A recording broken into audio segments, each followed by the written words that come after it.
Okay, hi everyone. I am super excited to present this content. Really, it's about becoming a fearless female founder. We're going to give you the tools, strategies, and the inspiration to launch your business with confidence. You'll learn how to clarify your business idea, silence your inner critic, and create a plan for success. Are we excited? Absolutely. Let's go. So I'm going to start with introduction and welcome from me. So I am your host. My name is Toby Adamson, and I want to share my journey from corporate cubicle to a thriving business owner. And let me set the stage a little bit. I've always been known as a hard worker, both in the hours I put in, the energy, and my output.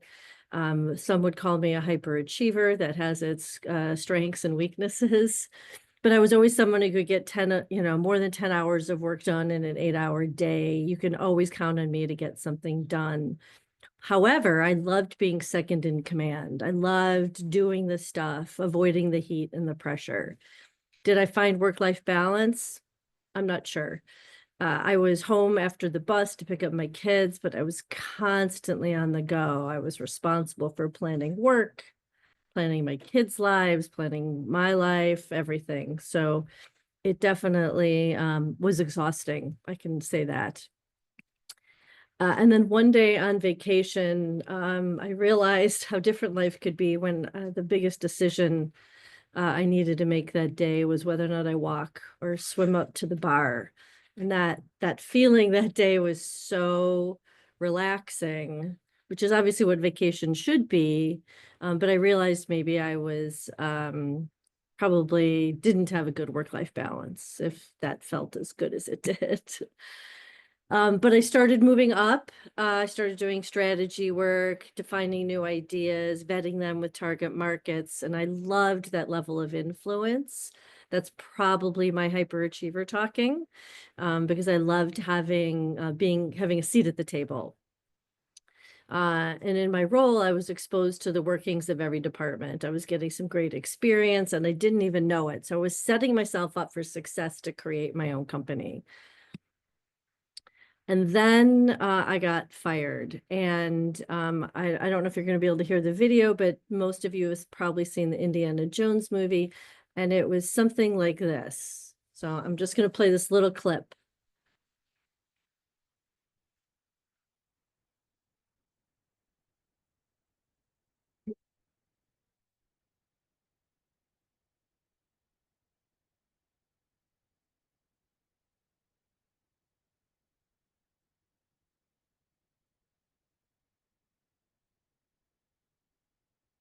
Yep, that was it. It was, you could see it coming. If I had been more astute, I would have seen it coming.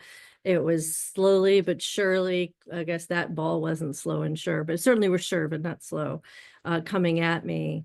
And then eventually the arrows were after me. So that, whoops, sorry about that. Didn't mean to play that again.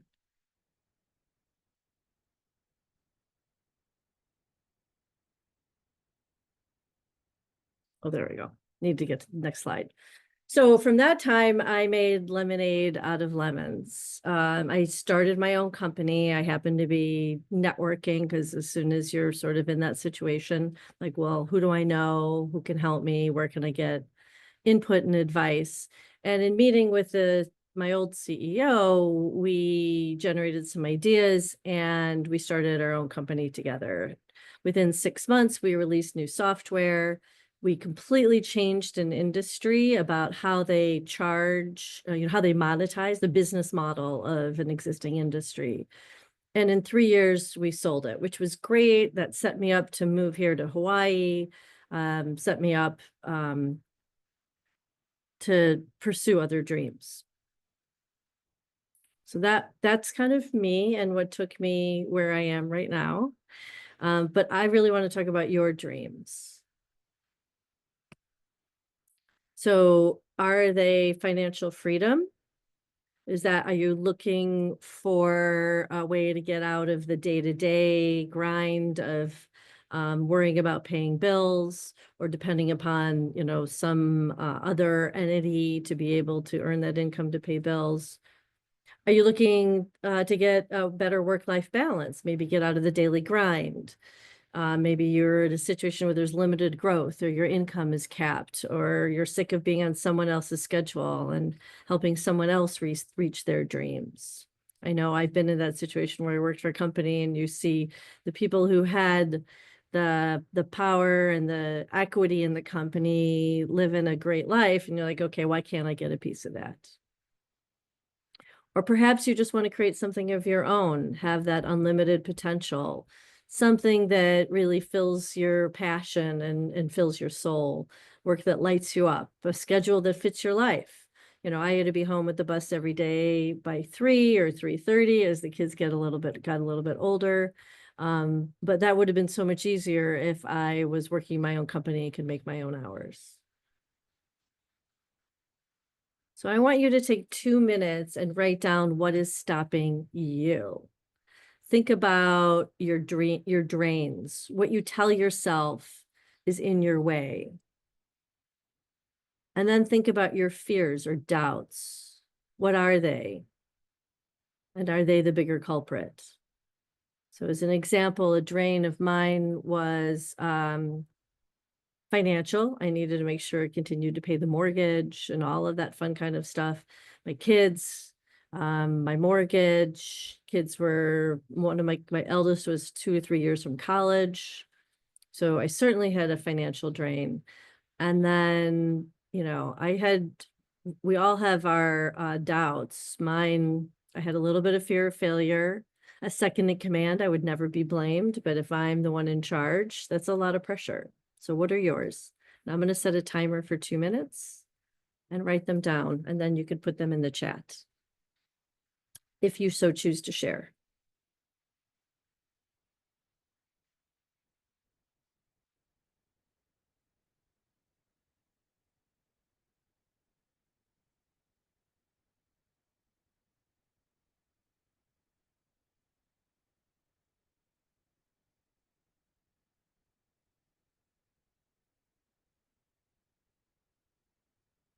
Again, your dreams, the things that are draining you, and what doubts might be getting in your way.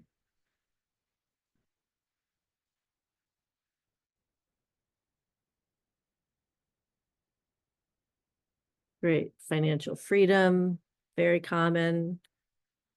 Secondary income stream, which drives that financial freedom. Yeah, lack of knowledge. Absolutely. That completely makes sense. And what else is required for running a small business? And there's a lot of little stuff, right? Any fears?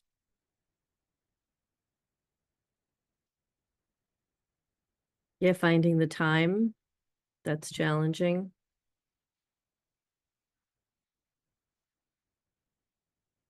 A really common fear is that fear of, can I do this? Am I good enough?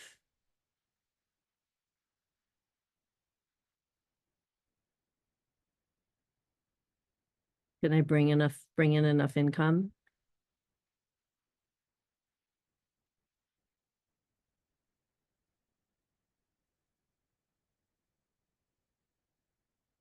Oh, looks like it's about to end. Okay, great.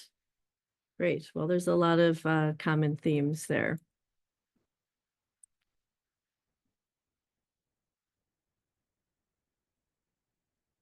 Don't count down again. Okay. So what we're going to talk about are the 3 secrets to designing your dream business. And this is really your first step. And some of those fears and doubts are just a little bit past this early stage of we want to make sure you get clarity and focus so you can define your unique business idea, know your ideal customer intimately, and create a business plan around that. Then you can build your personalized roadmap and set some milestone goals. and then really transform that self-doubt into confidence, right? We want to develop entrepreneurial resilience. So we're going to go through those three as the first three steps to designing your dream business.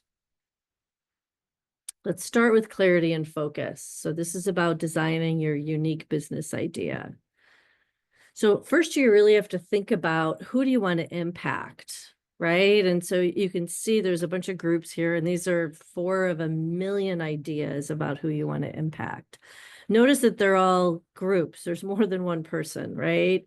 And you want to do, because that's really important. There has to be enough people in that group. So if you picked your group as, tall people who are in the military in a specific job and are female and the ages of 20 to 22, right? That's too small of a group. I know that was a weird example, but I just wanted to give it as an extreme example. And then you really want to go hang out with them and find out their problems, not just their annoyances. I talk about this a lot in my career, but they're real problems, the things that they feel compelled to solve.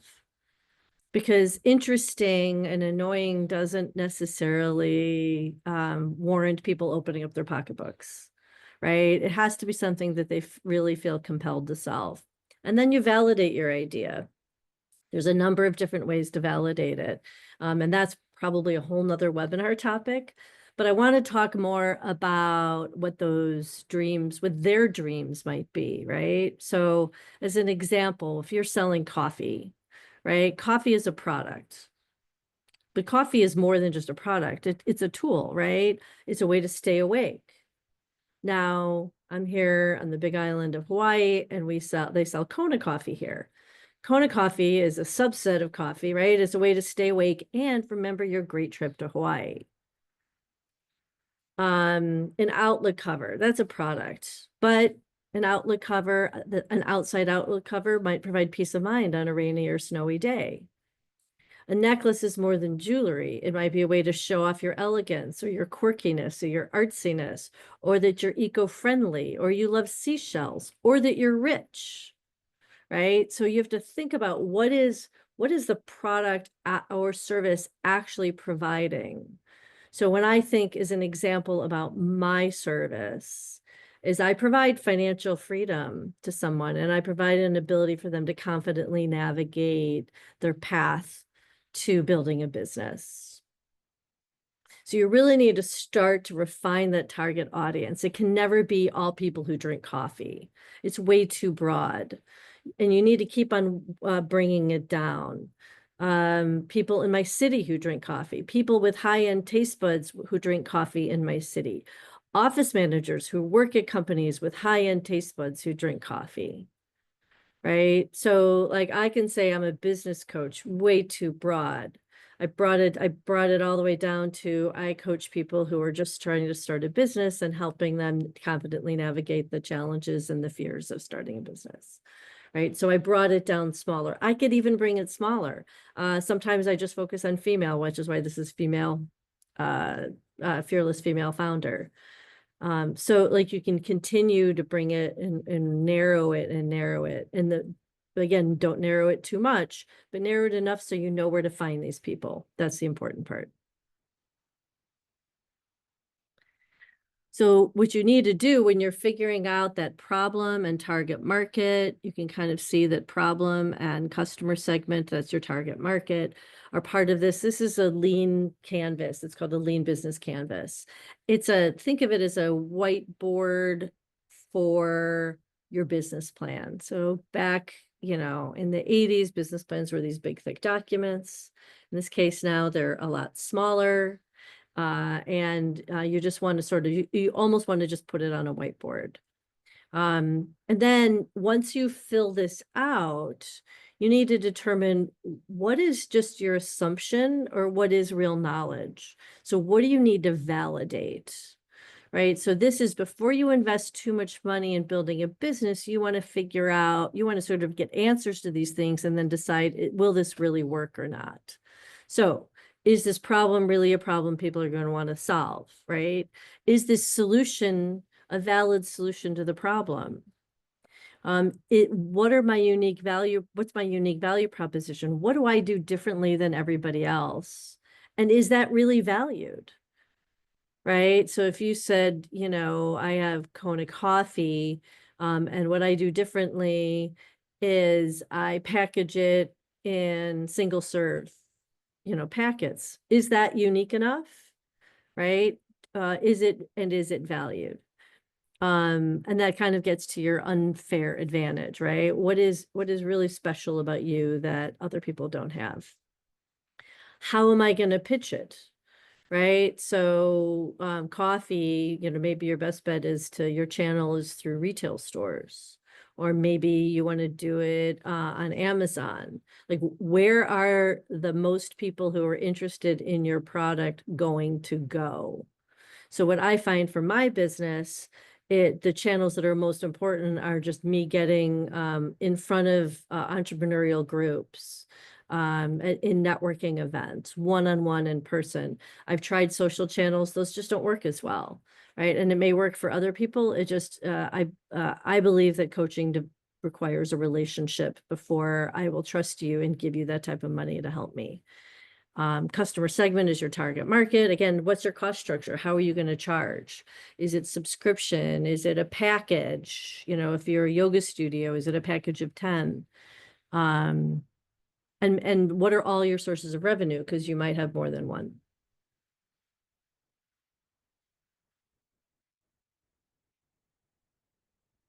And then you need to start listing the things that need to be done for that, right? Designing your product or offering. What does it look like? Where do you deliver it? What do you call it? Do you need to register with anyone? The state, the county, the federal government? Figure out how you're going to test your idea beyond just talking to people, although talking to people is a great start. If it's something you want to manufacture, you need to find places to manufacture it. There are prototyping studios where you can, if you need to manufacture, you can figure that out. Or there's certainly a number of places in China that can manufacture prototypes. Do you need developers? Do you need funding? You know, the SBA can provide some funding, friends and family. When I started a company, it was friends and family. And really order them based on urgency and priority, right? If it's not urgent, I would outsource it. If it's urgent and high priority, sorry, I might outsource it if you don't have the skills.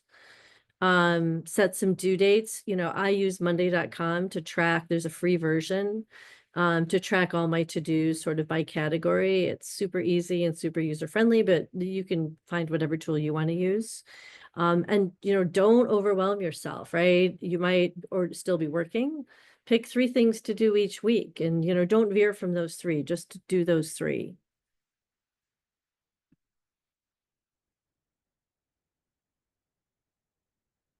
So we talked about fears, right? And and they're perfectly normal. We all feel them.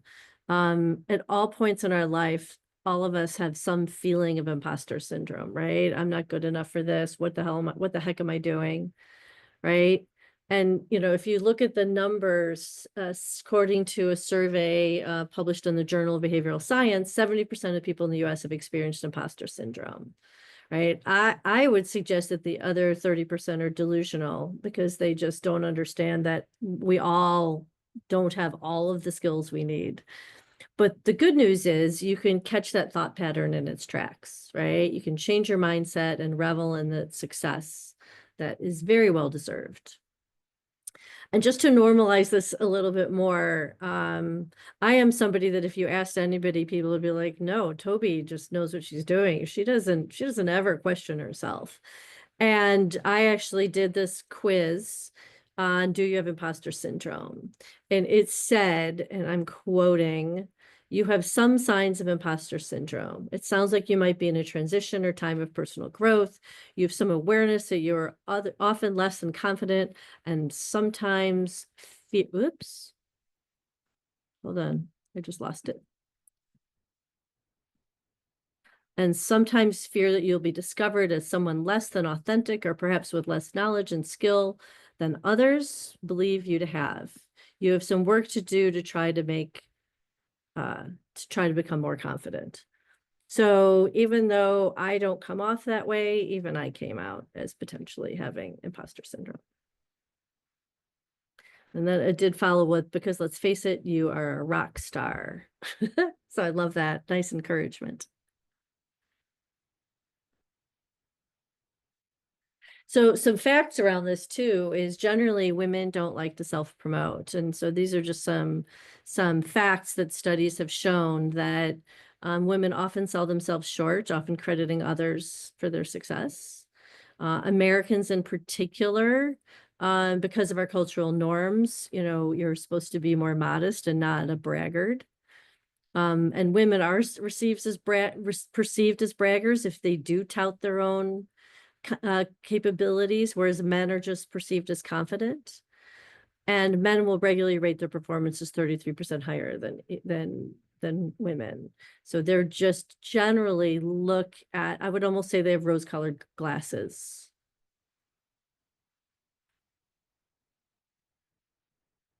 There's really two core explanations as to why you may not feel as worthy as you should. So the first one is where perhaps your sibling was the smart one. So it's driven by the validation that you didn't get at home. Right. So my mother had this problem. She was always told she was the pretty one and not the smart one. So she never thought she was smart. So she always second guessed her capabilities. In the second group, you were the superior one in every way. So your parents had this unrealistic faith in your capacities. And so you're always wondering, like, can I live up to that? So the crisis comes from the disjunction between the messages received from your parents and the messages received from the world. Are my parents really right that I'm inadequate, or is the world right that I'm capable? Or conversely, are my parents right that I'm perfect, or is the world right that I'm failing, right? And that gap gives rise to the conviction that somebody's wrong, right? Either the parent or the world is wrong. And so you start to question your own capabilities.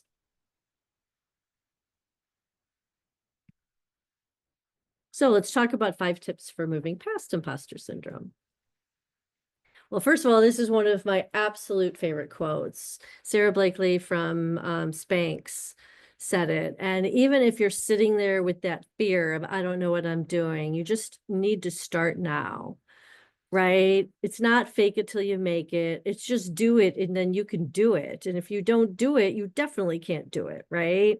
So you start where you are, you start with fear, pain, doubt, hands shaking. It doesn't really matter, right? Just start.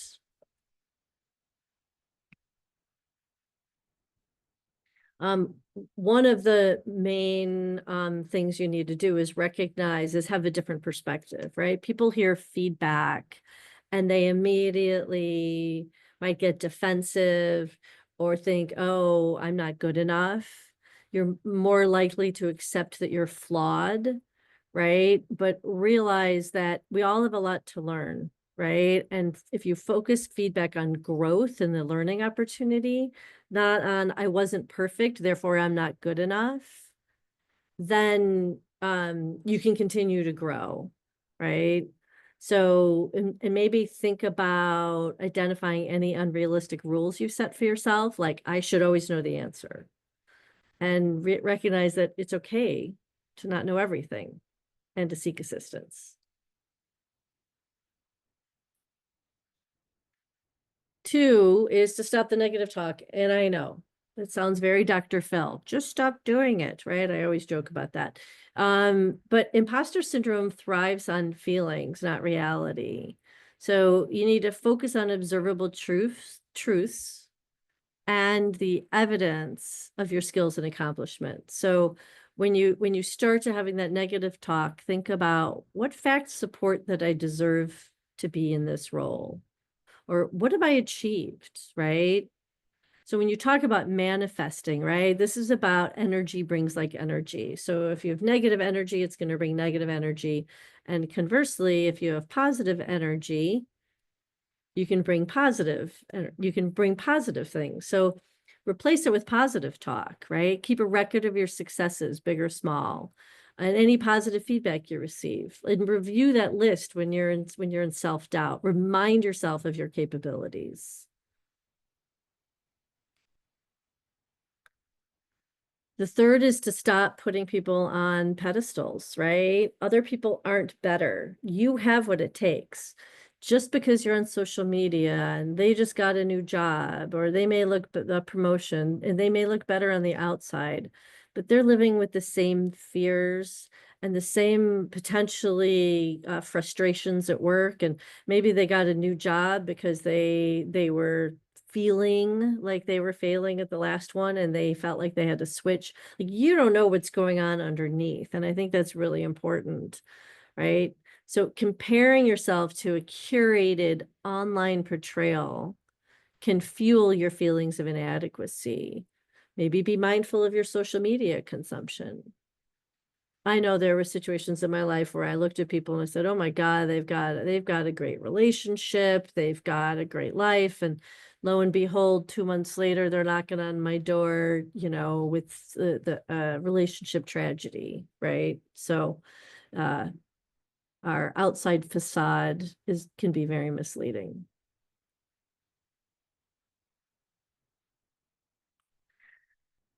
And then, we really need to, I use the word gremlin, externalize your gremlin. This is your fear. I'm not good enough, right? And I would recommend naming it, right? So in my case, with my hyperachiever, I'm hyper competitive. I named my gremlin Michael. I bought a little Michael Jordan bobblehead, used to keep it by my desk to just remind myself of not letting my hyperachiever get in my way. I've heard of people make dartboards, put a little picture of your gremlin on the dartboard and throw things at it, throw little darts at it, whatever you want. The fifth is really having empathy for yourself, right? Treat yourself with the same kindness and understanding you would offer a friend who was doubting themselves. Acknowledge your struggles, but without judgment, right? I think there's a difference between judgment and being discerning. And I would take a deep breath and then think about like how you can have empathy for yourself. So those are my top 5 tips on dealing with imposter syndrome. And I think I want to finish that with this concept of the successful woman has the same inner critics as anyone else. She's just learned how to tell them to sit down and shut up, right? And a friend of mine once said, take a step. It might be in the wrong direction, but at least you don't get anywhere standing still. And I love that line, right? So yeah, we all can learn from our mistakes.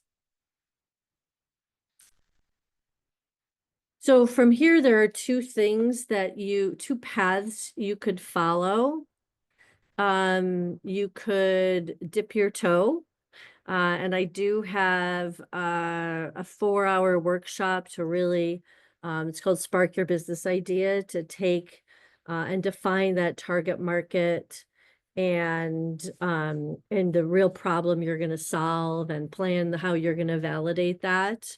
So I have that workshop, and then there's also going to be group coaching starting in May. So you can dip your toe in with the workshop, and the group coaching is a 12-week program to take you through the whole process of starting your business. So both options available to you. The Spark Your Business Idea workshop is really about establishing clarity on your vision, your niche, and your offering. So you'll create your why statement and vision for your business, understand your target audience and their needs, develop your unique selling proposition, and build out your niche. And it's like I said, about a 2 to 4 hour commitment, and it's $99, and it's going to be later in April. And then the Confident Startup group coaching is much more robust. It can be as low as $680 and go as high as, I think, around $1,000. So there'll be weekly group coaching sessions. And what I love about the group coaching sessions is that you also learn from each other. We'll do in the first 30 days, we'll develop your rapid plan and get your business plan defined and tested. There are going to be tips to getting your business off the ground, like marketing drip campaigns, brochure development. That's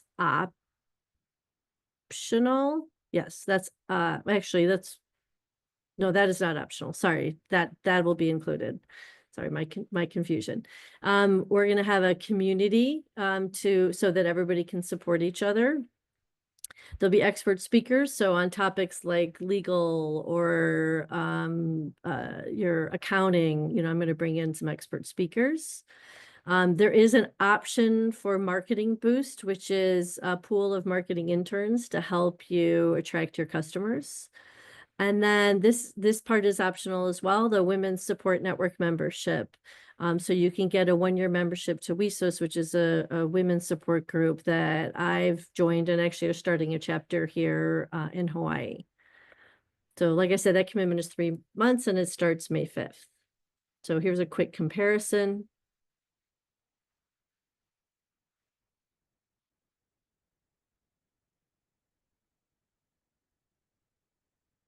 So really your next steps are, if you have any questions, you can put them into the chat.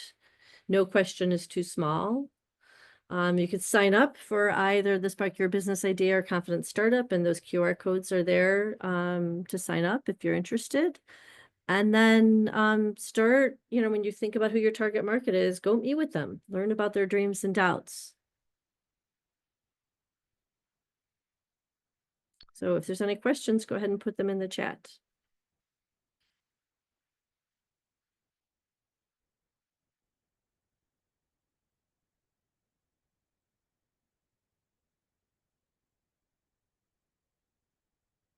Okay, so the first question is, what if I don't have an idea? Well, that is a common question that I've heard. And I think the first thing to think about is, who do you want to impact, right? Are you looking to impact what group? What compels you? What group of people are you most interested in? That's one way of looking at it. Another way of looking at it, I always joke, anytime you're using duct tape, right, you should look at, is there a product that would have served this need? And if there isn't, is there a product idea there? That's another one. The other one is to start to look at that merging, and this also could be a whole nother webinar topic, that merging of where does technological trends as well as maybe demographical trends, what's happening and how can I help facilitate that, right? So AI is obviously a trend right now. Lots of people leaving the government workforce or even the private workforce is a trend right now. Those are all things you can take advantage of. And how can I help those groups of people if that compels you? Okay, I see one other question is, how do I validate the idea? And again, that could be a whole nother webinar. There's a lot of different ways. I certainly would start talking to people.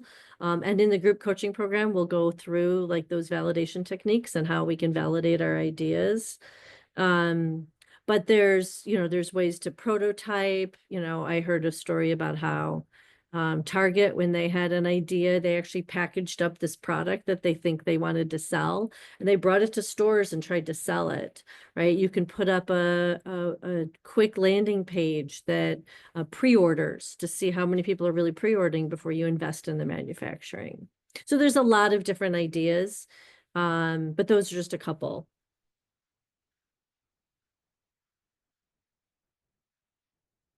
Okay, I think that was the bulk of the questions.